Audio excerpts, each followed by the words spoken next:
Hello everyone, I hope you all are good. Last lecture में हम लोगों ने कोरिलेशन चैप्टर को फिनिश किया था। इस क्लास में हम शुरू करने वाले हैं सिंपल लीनियर रिग्रेशन। अगर आपको कोरिलेशन का मीनिंग नहीं पता तो आपको रिग्रेशन भी नहीं समझ आएगा। तो रिग्रेशन की वीडियो देखने से पहले अगर आपने मेरी कोरिलेशन की वीडियोस नहीं देखी हैं तो उसे जाकर ज़रूर देखिए, क्योंकि रिग्रेशन का मीनिंग कोरिलेशन के मीनिंग से काफ़ी रिलेट करता है। Correlation is the base, regression को हम उसके आगे से ही शुरू करते हैं। ओके, तो स्टार्ट करते हैं regression. So what is regression? Regression basically correlation पे इस वे में बेस्ड होता है, जैसे कोरिलेशन में हमने ये पढ़ा था कि दो variables, there are two variables x and y. X and y variable के बीच में रिलेशनशिप की स्ट्रेंथ होती है, डिग्री ऑफ रिलेशनशिप होता है कि कितना स्ट्रॉन्ग वो एक दूसरे को अफेक्ट कर रहे हैं। रिग्रेशन के चैप्टर के अंदर हम लोगों ने ये देखना है कि उस रिलेशनशिप का नेचर क्या है। सो रिग्रेशन जो टर्म है, the term regression was given by Sir Francis Galton in 1877. Regression is basically dependent variable and independent variable. इन दोनों के बीच का जो रिलेशनशिप होता है वो हमारा होता है रिग्रेशन। क्योंकि रिग्रेशन का मीनिंग, आप रिग्रेशन को कैसे एनालिसिस करेंगे, कैसे एनालाइज करेंगे इसे, वो डिपेंडेंट वेरिएबल और इंडिपेंडेंट वेरिएबल के पास ही मिलता है आपको। Now, dependent variable is also known as explained variable and independent variable is also known as explanatory variable. Now, what is dependent variable? Dependent variable वो variable होता है जिसकी value independent variable पे depend करती है। For example, अगर मैं simple mathematical आपको equation के according बताऊँ, if I say x equals to 20, x equals to 20, तो इसका मीनिंग क्या होगा? x इक्वल्स टू 20 का मीनिंग होता है कि x की वैल्यू 20 है। दैट मीन्स अगर 20 की जगह वहाँ पे 30 होता तो x की वैल्यू 30 हो जाती। तो x की वैल्यू डिपेंड करती है 20 के ऊपर। तो यहाँ पर 20 हो गया independent variable and x is the dependent variable. इसी सिंपल तरीके से हम इस चैप्टर को कंप्लीट करेंगे। आप लोग इस वीडियो को ध्यान से देखना, आपको आज बहुत न्यू चीज़ें पता चलेंगी रिग्रेशन के चैप्टर से related. So regression analysis attempts to establish the nature of relationship. Regression analysis basically क्या करता है, ये बताता है कि वो जो एक्स एंड वाई के बीच का रिलेशनशिप है उसका नेचर क्या है। तो यहाँ पर हम एक्स एंड वाई की जगह वेरिएबल्स की बात करते हैं। वेरिएबल को अगर हम बोलें तो एक्स एंड वाई भी हो सकते हैं। बेसिकली हम यहाँ पे इंडिपेंडेंट और डिपेंडेंट के बेसिस पे ही सारी बात करेंगे। So between variables and provide a mechanism for prediction और फोरकास्टिंग। आगे, when the relationship between dependent variable and independent variable is linear, जब इन दोनों के बीच में लीनियर रिलेशनशिप होता है। आप लोगों को स्कैटर डायग्राम याद होगा, मैंने कोरिलेशन के चैप्टर में समझाया था। उसमें हमने अलग अलग कोरिलेशंस की डिग्री पढ़ी थी कि क्या क्या हो सकती है स्कैटर डायग्राम के केस में। वहाँ पर हमने एक लीनियर भी पढ़ा था। तो when the relationship between dependent variable and independent variable is linear, the technique for prediction, उस टाइम पे जो टेक्निक यूज होती है उसे कहते हैं सिंपल लीनियर रिग्रेशन। रिग्रेशन का सिंपली मीनिंग क्या होता है, जो दो वेरिएबल्स पे बेस्ड होता है, डिपेंडेंट एंड इंडिपेंडेंट। लेकिन अगर बात आती है सिंपल लीनियर रिग्रेशन की, तो सिंपल लीनियर रिग्रेशन क्या होता है, जहां पर डिपेंडेंट वेरिएबल और इंडिपेंडेंट वेरिएबल के बीच का रिलेशनशिप लीनियर होता है। आई होप आपको ये समझ आ गया होगा। तो चलिए आगे बढ़ते हैं।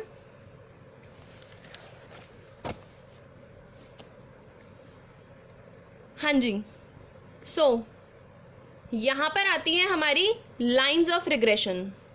लाइंस ऑफ रिग्रेशन की अगर हम बात करें तो लाइंस ऑफ रिग्रेशन का जो कंसेप्ट था वो हमें मिला था ली स्क्वायर अप्रोच से।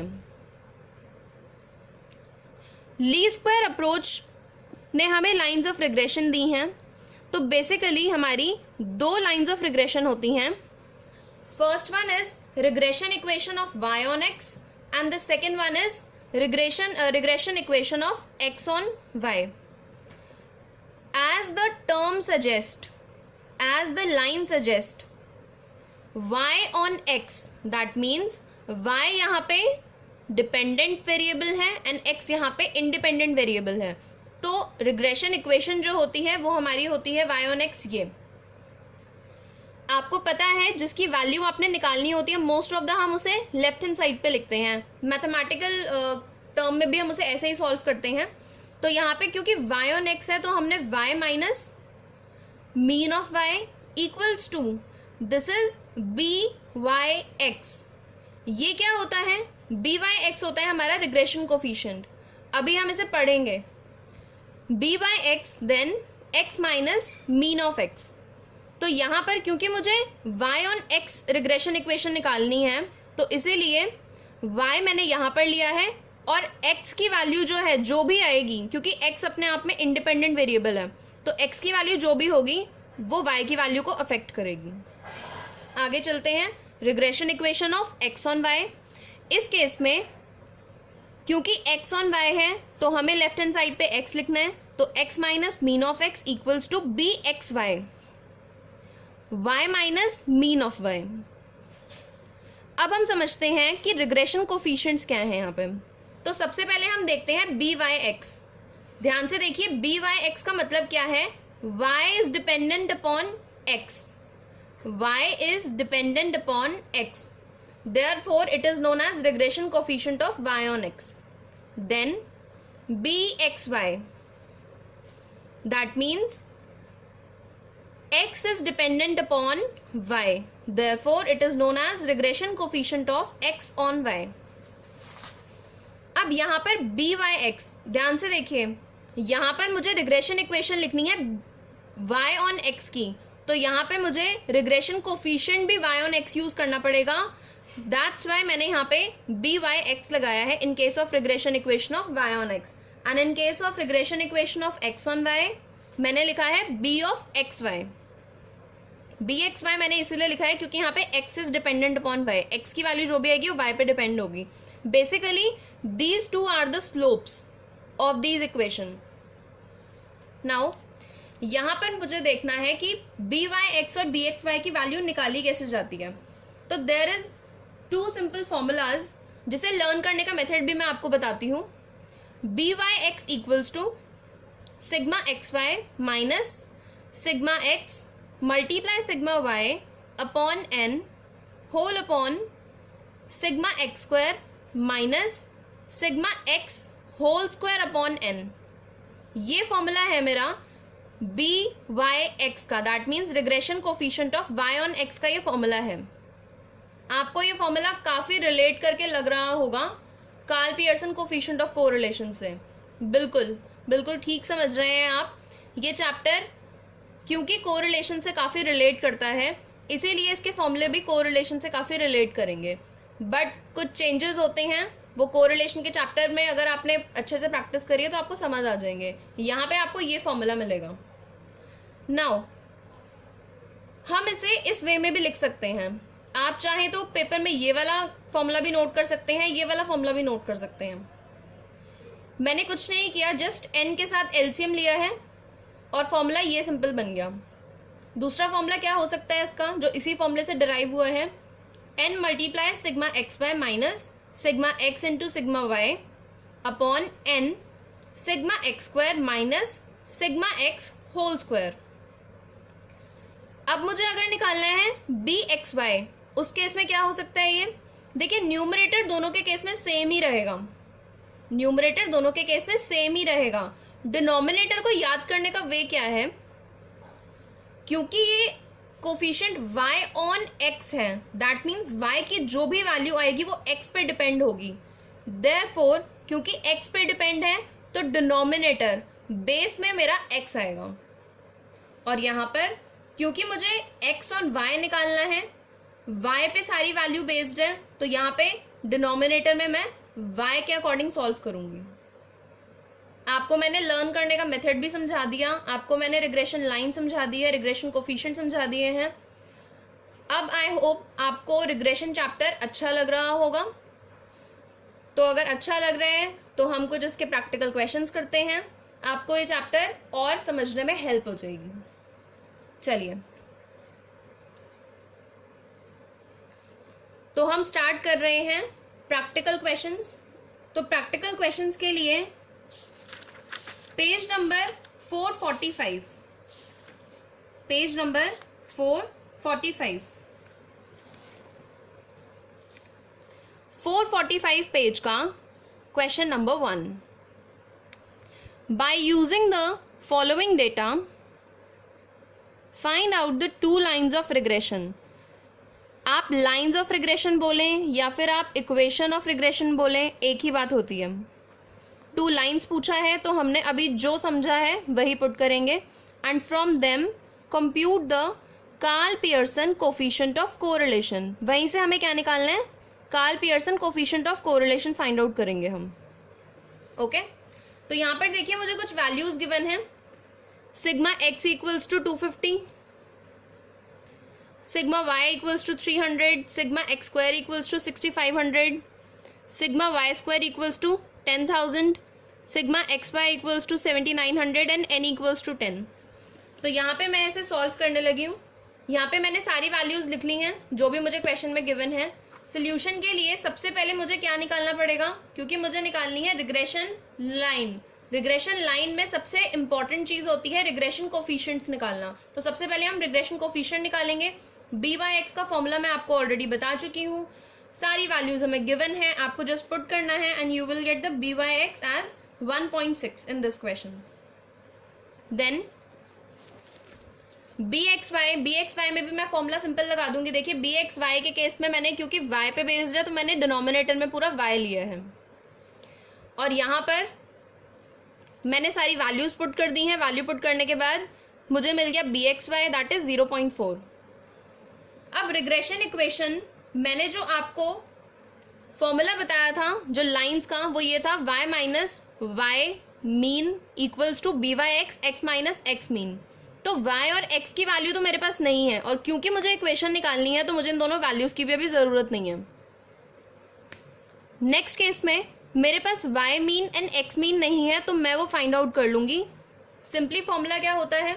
Sigma x upon n mean of x, sigma y upon n mean of y। Simply value put करेंगे। Mean of x is 25, mean of y is 30। Regression equation of y on x, इस case में just आपको value put करनी है। y minus mean of y is 30, b y x थी value मेरी 1.6 आई थी, x minus mean of x is 25। Simply solve करना है और सॉल्व करके इक्वेशन बनी है मेरी regression equation of y on x equals to y equals to 1.6 x minus 10। This is so easy, कुछ नहीं करना। First question is very easy. Next है regression equation of x on y। इस case में x minus mean of x equals to b x y, क्योंकि ये x on y है, y minus y mean. Then यहाँ पे भी मैंने वैल्यू पुट कर दी है। सिंपली जो वैल्यूज मैंने पहले निकाल ली हैं। इक्वेशन आई है x ऑन y की, x equals to 0.4 y plus 13। Karl Pearson coefficient of correlation का फॉर्मूला आपको ऑलरेडी पता है। क्वेश्चन में हमने कोरिलेशन चैप्टर में बहुत सारे फॉर्मूले किए हैं कार्ल पियर्सन के, अलग अलग सिचुएशन बेस्ड थे। यहाँ पर जो मुझे सिचुएशन मिल रही थी, जो मुझे गिवन था, उसके बेसिस पे ये फॉर्मूला लगेगा, बट मैंने आंसर नहीं निकाला है क्योंकि ये चीज़ें आप ऑलरेडी कर चुके हो। तो दिस इज़ योर होमवर्क, जो मैं आपसे क्लास में पूछूंगी इसका आंसर ज़रूर निकालना, आपकी प्रैक्टिस के लिए काफ़ी अच्छा हो जाएगा। मैंने यहाँ पे फॉर्मूला लिख दिया है, इवन मैं फॉर्मूला भी नहीं लिखने वाली थी, बट मैंने चलो फॉर्मूला लिख दिया कि इतना ज़्यादा टफ नहीं करते हैं आप लोगों के लिए। तो Karl Pearson coefficient of correlation के केस में, क्योंकि Karl Pearson coefficient of correlation का सिंबल होता है और ये फॉर्मूला होता है, तो सिंपल इसमें आप वैल्यू पुट करिए और आपका आंसर आ जाएगा।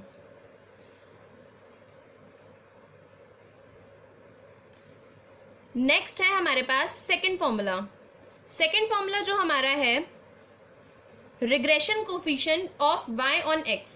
देखिए यहाँ पर क्या होता है कि हमारे पास जो by(x) एंड bxy है, क्वेश्चन में डिपेंड करता है कि गिवन क्या है, उसके बेसिस पे हमें वैल्यू पुट करनी पड़ेगी। तो regression coefficient of y on x के लिए हमारे पास यहाँ पर सेकेंड फॉर्मूला है by(x) equals to by(x) is regression coefficient of y on x, sigma x minus mean of x multiply y minus mean of y upon sigma x minus mean of x whole square. अब आपको याद होगा मैंने covariance के case में आपको करवाया था, मैंने आपको कोरिलेशन में भी ये चीज़ करवाई थी जब मैंने फॉर्मूले बताए थे। x minus mean of x is small x and y minus mean of y is small y, और यहाँ पे इस केस में हम इसे x स्क्वायर ले लेंगे, where x equals to x minus x mean and y equals to y minus y mean.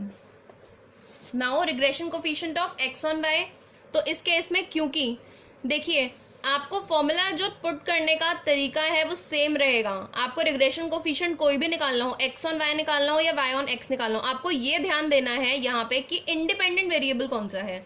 जो भी वेरिएबल इंडिपेंडेंट होगा डिनोमिनेटर में आप उसी की वैल्यूज लेंगे। तो यहाँ पे देखिए न्यूमरेटर बिल्कुल सेम है जो हमने प्रीवियस अभी उसमें रिग्रेशन कोफिशिएंट में किया है, और यहाँ पे भी sigma y minus mean of y square आ गया, so sigma x y upon sigma y square. Now हमें कैसे पता चलेगा कि ये पुट करना है, आपको क्वेश्चन के अंदर वो चीज़ें गिवन होंगी। अब ये था क्या जो मैंने फॉर्मूले बताए हैं, तो these are the formula for regression coefficient in terms of deviations of x values and y values from their respective means। जब आप डेविएशंस की बात करते हैं, आपको याद है तभी हम इस तरीके के फॉर्मूले यूज करते हैं। अगेन कोरिलेशन चैप्टर में प्रॉपर कॉन्सेप्ट समझाया गया था। नेक्स्ट क्वेश्चन पे आते हैं, क्वेश्चन 2। सेम पेज नंबर है 445 पेज नंबर, बुक है जेके ठुकराल। सो पेज नंबर 445 पे question 2 is calculate two regression coefficients, then coefficient of correlation, then the two regression equation from the following information, जिसमें आपको values given दी हुई हैं। तो देखिए यहाँ पर n equals to 10, sigma x equals to 350, then sigma y equals to 310। अब यहाँ पे है सिग्मा x माइनस 35 का स्क्वायर इक्वल्स टू 162, ये आपको क्वेश्चन के अंदर गिवन है। अब क्योंकि यहाँ पे 35 क्या है, 35 आपका मीन ऑफ x है, तो अभी अभी मैंने आपको समझाया था मीन ऑफ x आपको क्वेश्चन में गिवन दिया हुआ है यहाँ पे एक तरीके से, तो ये मेरा बन गया है सिग्मा x स्क्वायर। अभी जस्ट मैंने ऊपर आपको समझाया है सिग्मा x स्क्वायर क्वेश्चन में गिवन है 162। Same thing with this sigma y minus 31 whole square. Now what is 31 है, 31 is the mean of y, 310 upon 10 equals to 31. Now sigma y square equals to 222. Sigma x minus mean of x, y minus mean of y, यही formula होता है। आपको 92 value given है, so sigma x y small x y equals to 92। अब यहाँ पे सबसे पहले मुझे निकालना है टू रिग्रेशन कोफिशिएंट, तो सिंपली मेरे पास बी वाई एक्स की वैल्यू कैसे फाइंड आउट हो सकती है, जो मैंने अभी सेकंड फॉर्मूला पुट करा था sigma x y upon sigma x square, मैंने वैल्यू पुट कर दी है, सिंपली आंसर आ गया। आपको क्वेश्चन को कभी कभी 2 से 3 बार पढ़ने की जरूरत पड़ती है, क्वेश्चन को पढ़ने में थोड़ा सा टाइम लगा दो बट गलती नहीं करना। आगे बी एक्स वाई कैसे फाइंड आउट करेंगे, sigma x y upon sigma y square, यहाँ पे मैंने वैल्यू पुट कर दी है और ये सिंपली आंसर आ गया। Now second part, coefficient of correlation. Coefficient of correlation का फॉर्मूला क्या होता था, sigma x y upon under root of sigma x square into sigma y square, तो यहाँ पे भी मैंने सिंपली वैल्यू पुट कर दी है और आंसर आ गया। Now third part is two regression equations. So y on x की मेरे पास इक्वेशन क्या होती थी, y minus mean of y equals to b y x, क्योंकि मेरे पास मुझे निकालनी है y ऑन x, देयरफॉर जो रिग्रेशन कोफिशिएंट होगा वो भी y ऑन x का लगेगा। साथ में आ गया मल्टीप्लिकेशन में x minus mean of x, यहाँ पर मैंने वैल्यू पुट कर दी 31, बी वाई एक्स की वैल्यू हमने निकाल ली थी वो पुट कर दी है और यहाँ पे सिंपली अब इस इक्वेशन को भी मैंने पूरा सॉल्व नहीं किया है, ये आप अपने आप करेंगे। एक्स ऑन वाई सिंपली मैंने वैल्यू पुट कर दी है, जैसे मैंने यहाँ पे पुट करी है इस केस में। यहाँ पे बी एक्स वाई लगेगा क्योंकि एक्स ऑन वाई का केस है। इसकी भी मैंने पूरी इक्वेशन नहीं निकाली है, आप अपने आप सॉल्व करना। थर्ड फॉर्मूला मेरा होता है formula for regression coefficient in terms of covariance and variance. Covariance की एक अलग से वीडियो बना के डाली हुई है मैंने, तो आप उसे ज़रूर देखें, क्योंकि कोवेरिएंस की मैंने प्रॉपर वीडियो बनाई थी।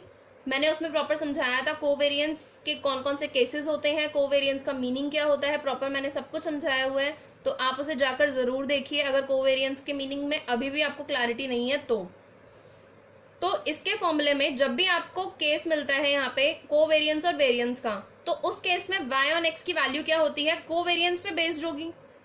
अगर आपको कोवेरिएंस की बात कर रहे हैं यहाँ पे, तो यहाँ पे कोवेरिएंस पे बेस्ड होगी बी वाई एक्स की वैल्यू। तो b y x equals to covariance of x y upon, क्योंकि यहाँ पे कोवेरिएंस एंड वेरिएंस की बात हो रही है तो फॉर्मूले में भी वही दोनों यूज होने हैं। y ऑन x की बात है, इसीलिए क्योंकि x is the independent variable, therefore denominator में हम लोग x का ही वेरिएंस लेंगे। यहाँ से आपकी बी वाई एक्स की वैल्यू आ जाएगी। आप देख रहे हैं कि मैं अलग अलग फॉर्मूले बता के आपको b y x and b x y की वैल्यूज बता रही हूँ। मैं बता रही हूँ कि किस तरीके से उनको आपको सॉल्व करना है, क्वेश्चन के बेसिस पे क्या क्या गिवन होगा। तो ध्यान से वीडियो को देखिए।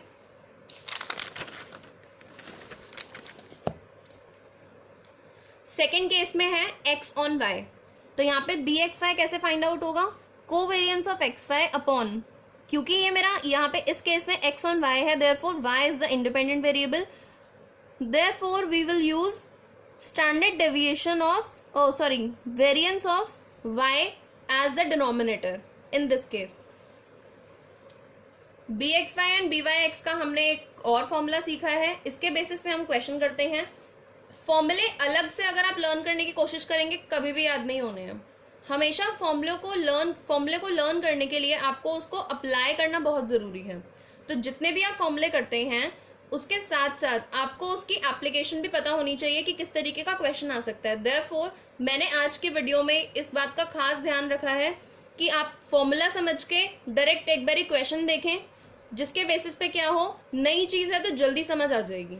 ओके, चलिए क्वेश्चन 3 देखते हैं अब हम 445 पेज नंबर पे।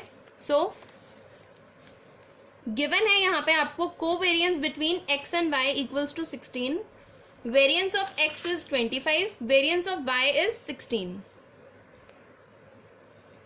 हाँ जी, so covariance between x and y is 16, variance of x is 25, variance of y is 16।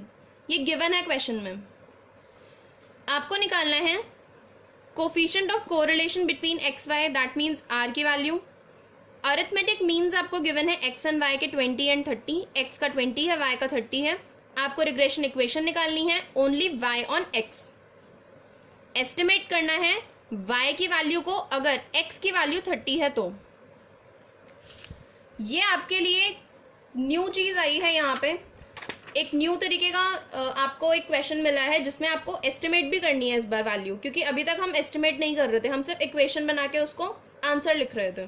देखिए यहाँ पे जो क्वेश्चन में गिवन था, आपने हमेशा मेरी वीडियोस में देखा होगा कि मैं जो भी आपको लैंग्वेज लिखी होती है आपके क्वेश्चन के अंदर, हमेशा उसे सिंबल वाइज यूज करती हूँ जब भी सोल्यूशन करना होता है, क्योंकि सिंबल्स में हम जितना क्वेश्चन को लिखते हैं हमारे लिए उतनी क्लैरिटी आती है। आपको लाइन नहीं लिखनी है फॉर्मूले के अंदर, आपको सिंबल ही यूज करने पड़ेंगे। तो बेटर होगा कि अगर आप क्वेश्चन को ध्यान से समझ के सिंबल वाइज लिखें। So covariance between x y equals to 16, standard variance of x equals to 25, variance of y equals to 16। Now यहाँ पर r जो है मेरा, r की वैल्यू यहाँ पे किस वे में निकल सकती है, b y x into b x y. ये क्या है ये मैं आपको अभी बताती हूँ। इस केस में जो मुझे बेसिक चीज समझनी है वो ये है, सबसे पहले तो कि मीन कैसे निकलेगा। सबसे पहले मीन है मेरा यहाँ पे 20 और y है 30, ये दोनों चीज़ें क्वेश्चन में गिवन है। बी वाई एक्स अगर हम निकालें तो अभी मैंने फॉर्मूला आपको बताया है, आप डायरेक्ट इसको पुट कर सकते हैं। 16/25 ये आ गया 0.64। नाउ बी एक्स वाई है covariance of x y upon standard deviation variance of y, इस केस में ये आ गया है 1। देन y ऑन x की अगर हम बात करें यहाँ पे, तो y minus mean of y equals to b y x minus mean of x। यहाँ पे मैंने वैल्यू पुट कर दी है, इतनी वैल्यू ये आ चुकी है। Estimate y when x equals to 30। अब इस केस में क्या करेंगे, जो भी आपकी इक्वेशन आई है आप उसमें सिंपली x की वैल्यू पुट कर दीजिए। x की वैल्यू क्या है क्वेश्चन के अंदर, 30। x की वैल्यू आपने क्वेश्चन में पुट करी यहाँ पे इक्वेशन के अंदर, और सिंपली आपका आंसर आ गया 36.4। नाउ r की वैल्यू के लिए मुझे आपको जो एक सिंपल चीज समझानी है वो ये है that there is a concept of coefficient of determination. Coefficient of determination क्या होता है, कोफिशिएंट ऑफ कोरिलेशन के स्क्वायर को, कोफिशिएंट ऑफ कोरिलेशन के स्क्वायर को कहते हैं कोफिशिएंट ऑफ डिटर्मिनेशन। तो ये कैसे निकलता है, b y x into b x y. That means अगर मुझे कोफिशिएंट ऑफ डिटर्मिनेशन की वैल्यू निकालनी है तो मुझे दोनों रिग्रेशन कोफिशिएंट्स को मल्टीप्लाई करना पड़ेगा, सिंपली में आ जाएगा कोफिशिएंट ऑफ डिटर्मिनेशन। अब यहाँ से क्योंकि हमें तो r की वैल्यू निकालनी है, और अगर मैं इसका स्क्वायर रूट कर दूं तो यहाँ पे क्या हो जाएगा, r under root of b y x into b x y. That means यहाँ पे अगर मुझे सिंपली फॉर्मूला पूरा ना पुट करके मुझे यहाँ पे न्यू तरीके से अगर r की वैल्यू निकालनी है तो आप सिंपली क्या करेंगे, रिग्रेशन कोफिशिएंट्स को निकाल के मल्टीप्लाई करके उनका अंडर रूट कर दीजिए, सिंपली आपका कोफिशिएंट ऑफ कोरिलेशन सॉल्व हो जाएगा। वही फॉर्मूला मैंने इस क्वेश्चन में पुट किया है, correlation of x and y equals to under root of b y x into b x y. Now b y x and b x y यहाँ पे क्वेश्चन में मेरा था 0.64 इंटू 1, सिंपली मैंने इसका अंडर रूट निकाला है, आंसर इज 0.8। तो 0.8 इसका सिंपली आंसर आ चुका है। नेक्स्ट फॉर्मूले की तरफ चलते हैं, फोर्थ फॉर्मूला। आज का लेक्चर, आज की वीडियो थोड़ी सी बड़ी बनी है क्योंकि मुझे आपको कंसेप्ट समझाने थे। Fourth formula is formulas for regression coefficient in terms of r, standard deviation of x and standard deviation of y। तो यहाँ पे इस केस में अगर मुझे r standard deviation of x and standard deviation of y question में given है तो कैसे फॉर्मूला सॉल्व होता है, यहाँ पे b y x equals to coefficient of correlation multiply standard deviation of y upon standard deviation of x। Again क्योंकि ये y ऑन x का केस है इसीलिए यहाँ पे x जो है वो डिनोमिनेटर में है, and b x y equals to coefficient of correlation multiply standard deviation of x upon standard deviation of y। Standard deviation of y इस बार डिनोमिनेटर में इसीलिए है क्योंकि ये case regression coefficient x on y का केस है, y जो है वो इंडिपेंडेंट है, देयरफॉर यहाँ पे डिनोमिनेटर में हमने स्टैंडर्ड डेविएशन ऑफ y को यूज किया है। रिग्रेशन लाइन इस केस में हम कैसे यूज कर सकते हैं, y minus mean of y equals to ये बी वाई एक्स होता है, यहाँ पे डायरेक्ट आप वैल्यू पुट करके, क्योंकि देखा जाए तो बी वाई एक्स की वैल्यू अभी तक आपने जितने भी क्वेश्चंस में सॉल्व करी है आपको काफी बड़ा फॉर्मूला लगाना पड़ा था, तो आप यहाँ पे उसको सिंपल पुट करके नहीं लगा सकते हो, लेकिन इस फॉर्मूले को आप यहाँ पे सिंपल पुट करके यूज कर सकते हो। इसीलिए मैंने यहाँ पे बी वाई एक्स की जगह बी वाई एक्स की वैल्यू पुट कर दी है। This is the equation of y on x, and यहाँ पर एक्स ऑन वाई के केस में भी मैं बी एक्स वाई की डायरेक्ट वैल्यू पुट कर सकती हूँ। आपको वैल्यू अलग से पुट करके यूज करनी है, आप अलग से भी पुट कर सकते हैं। अगर आपको क्वेश्चन में स्पेशली पूछा है कि रिग्रेशन कोफिशिएंट बताओ तब तो ठीक है, लेकिन अगर रिग्रेशन लाइन पूछी है सिंपली तो आप इसको भी सॉल्व करके लिख सकते हो। नेक्स्ट चलते हैं क्वेश्चन नंबर 11 की तरफ। तो क्वेश्चन 11 है पेज नंबर 446 पेज पे। देखिए क्वेश्चन 11 में आपको मीन गिवन है एक्स एंड वाई सीरीज का, आपको स्टैंडर्ड डेविएशन गिवन है, कोफिशिएंट ऑफ कोरिलेशन भी गिवन है, आपको मोस्ट प्रोबेबल वैल्यू निकालनी है y की अगर x की वैल्यू 70 है। सेम पार्ट अभी हमने प्रीवियस क्वेश्चन में किया था। एंड आपको मोस्ट प्रोबेबल वैल्यू निकालनी है x की अगर y इक्वल्स टू 90 है। ओके, चलिए क्वेश्चन सॉल्व करते हैं। यहाँ पे मैंने अगेन सिंबल्स में लिख लिया है, काफी इजी हो जाता है क्वेश्चन इससे। Find the most probable value of y if x is 70 and most probable value of x if y is 90। अब यहाँ पे क्योंकि क्वेश्चन में मुझे जो चीजें गिवन थी उसके अकॉर्डिंग मेरा by(x) का formula correlation multiply coefficient of correlation multiply standard deviation of y upon standard deviation of x से by(x) निकल जाएगा। और यहाँ पे bxy के लिए भी मैं वही फॉर्मूला यूज कर लूंगी x ऑन y के केस के according. Now y on x में यहाँ पे मैंने मीन ऑफ y की वैल्यू लगा दी है, यहाँ पे मीन ऑफ x की वैल्यू लगा दी है और यहाँ पे by(x) की वैल्यू लगा दी है। सिंपली मेरी इक्वेशन आ गई। नाउ इफ x इज 70, अब क्योंकि मैंने आपको ये चीज भी पिछले क्वेश्चन में करवाई हुई है तो मैंने वैल्यू पुट नहीं की है, मैंने क्वेश्चन को यहीं पे इसी इक्वेशन पे छोड़ दिया है। आपको पहले इक्वेशन को सिंप्लीफाई करना है, कभी भी डायरेक्ट वैल्यू मत पुट करा करो। जितनी इक्वेशन सिंप्लीफाई फॉर्म में होगी, सिंप्लीफाइड फॉर्म में होगी, उतना ही इजीली आपका आंसर आएगा और आपकी मिस्टेक भी कम से कम होगी।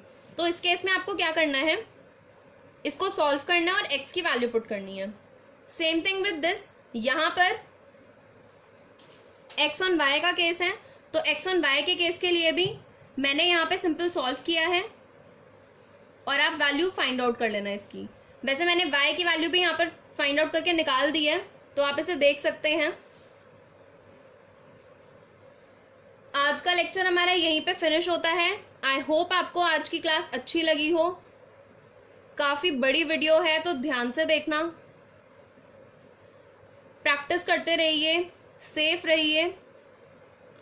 नेक्स्ट क्लास में मिलते हैं।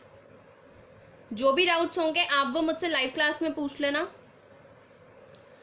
Stay safe, be positive, bye.